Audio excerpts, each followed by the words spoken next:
আসসালামু আলাইকুম। আজকে আমি আপনাদেরকে তৈরি করে দেখাবো চিকেন রোস্ট। টক দই ছাড়া সবচেয়ে সহজ উপায়ে ঘরোয়া মশলা দিয়ে কিভাবে আপনারা এই চিকেন রোস্টটা তৈরি করবেন, আপনাদেরকে আজকে আমি সেটাই দেখাবো। তাহলে চলুন রেসিপিতে।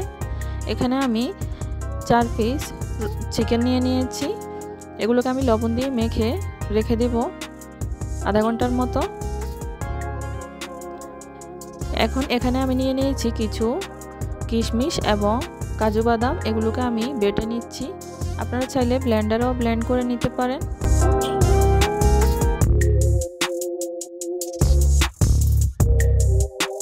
বাদাম এবং কিশমিশটা ভালোভাবে বেটে নেওয়া হয়ে গেছে।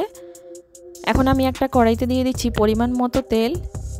তেলটা গরম হয়ে গেলে এতে আমি দিয়ে দিচ্ছি 1 কাপের মতো পেঁয়াজ কুচি। পেঁয়াজটাকে আমি বেরেস্তা করে নেব। এটাকে নেড়ে ছেড়ে আমি বাদামি কালার করে ভেজে নেব। পেঁয়াজটা ভাজা হয়ে গেছে, এখন আমি এটাকে তুলে নিচ্ছি। ওই একই তেলের মধ্যে এখন আমি চিকেনগুলোকে দিয়ে দিচ্ছি।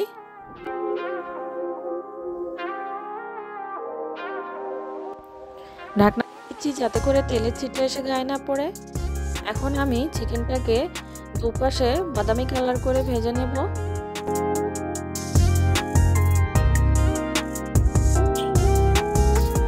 চিকেনটা ভেজে নেওয়া হয়ে গেছে, এখন এটাকে আমি তুলে নিচ্ছি।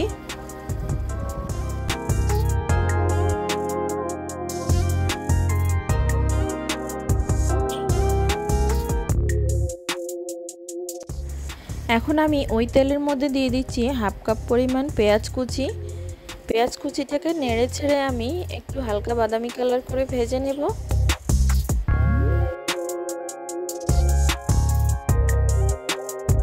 পেঁয়াজ ভেজে নেওয়া হয়ে গেছে, এখন এতে দিয়ে দিচ্ছি 1 টেবিল চামচ রসুন বাটা এবং 1 টেবিল চামচ পরিমাণ আদা বাটা। নেড়ে ছেড়ে একটু কষিয়ে নিচ্ছি। চিকেনের পরিমাণটা যদি বেশি হয় আপনারা ওই অনুযায়ী মশলাটা বাড়িয়ে নেবেন। এখন এতে সামান্য একটু পানি দিয়ে আমি নেড়ে ছেড়ে নিচ্ছি। দিয়ে দিচ্ছি বাদাম এবং কিশমিশ বাটা।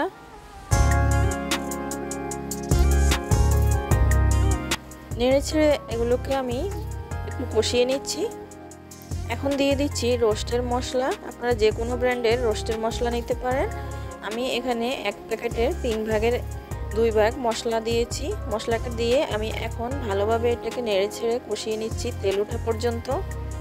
মশলাটা যত ভালোভাবে কষাবেন ততই এটা খেতে ভালো হবে। এখন এটাতে দিয়ে দিয়েছি 1 কাপ পরিমাণ দুধ। আমি এখানে টক দইয়ের পরিবর্তে দুধটা ব্যবহার করছি। আপনাদের কাছে টক দই থাকলে আপনারা টক দই দিবেন। দিয়ে দিচ্ছি 1 টেবিল চামচ টমেটো সস। সসটা দিয়ে আমি নেড়ে ছেড়ে নিচ্ছি। এখন দিয়ে দিচ্ছি 1/2 চা চামচ মরিচের গুঁড়ো, আপনারা স্বাদ অনুযায়ী বাড়িয়ে নিতে পারেন। মশলাটাকে ভালোভাবে কষিয়ে এখন আমি আগে থেকে ভেজে রাখা চিকেনের পিসগুলো দিয়ে দিচ্ছি। চিকেনটাকে দিয়ে আমি এটাকে আবারও নেড়ে ছেড়ে আরও কিছুক্ষণ কষিয়ে নেব।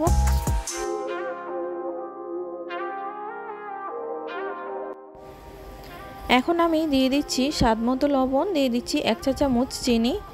এখন আবার এগুলোকে নেড়ে ছেড়ে ভালোভাবে মিশিয়ে নিচ্ছি।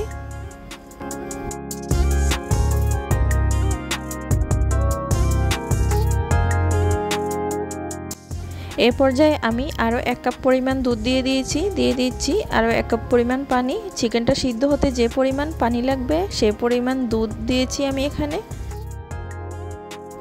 দিয়ে দিচ্ছি 5-6টার মতো কাঁচামরিচ। কাঁচামরিচটা দিলে রোস্টে সুন্দর একটা ফ্লেভার আসে। ঢাকনা দিয়ে ঢেকে এটাকে আমি 6 থেকে 7 মিনিট রান্না করে নিয়েছিলাম। এখন ঢাকনাটা সরিয়ে আবারও নেড়েচেড়ে দিয়ে দিচ্ছি পেঁয়াজ বেরেস্তা। দিয়ে দিচ্ছি 1 টেবিল চামচ গুঁড়ো দুধ। গুঁড়োর দুধটা দিলে রোস্টের টেস্টটা খুবই ভালো আসে, আপনারা অবশ্যই দিবেন। দিয়ে দিয়েছি কেওড়ার জল। কেওড়ার জলটা আপনারা স্কিপ করতে পারেন, কোনো সমস্যা নেই। দিলে সুন্দর একটা ফ্লেভার আসে, একদম বিয়েবাড়ির মতো একটা ফ্লেভার চলে আসে কেওড়ার জলের কারণে। ভালোভাবে নেড়ে ছেড়ে আমি এখন এটাকে রান্না করে নিচ্ছি। রান্না করা হয়ে গেছে, আপনারা নিশ্চয়ই দেখে বুঝতে পারছেন এটা কতটা লোভনীয় হয়েছে। এই রেসিপিটা ফলো করে অবশ্যই একবার ট্রাই করে দেখবেন, আশা করছি খুবই ভালো লাগবে। সব শেষে এর উপরে সামান্য পেঁয়াজ বেরেস্তা দিয়ে একটু সাজিয়ে নিচ্ছি। রেসিপিটা ভালো লাগলে অবশ্যই চ্যানেলটাকে সাবস্ক্রাইব করবেন আর ভিডিওটা লাইক, কমেন্ট এবং শেয়ার করবেন। ভালো থাকবেন সবাই, আল্লাহ হাফেজ।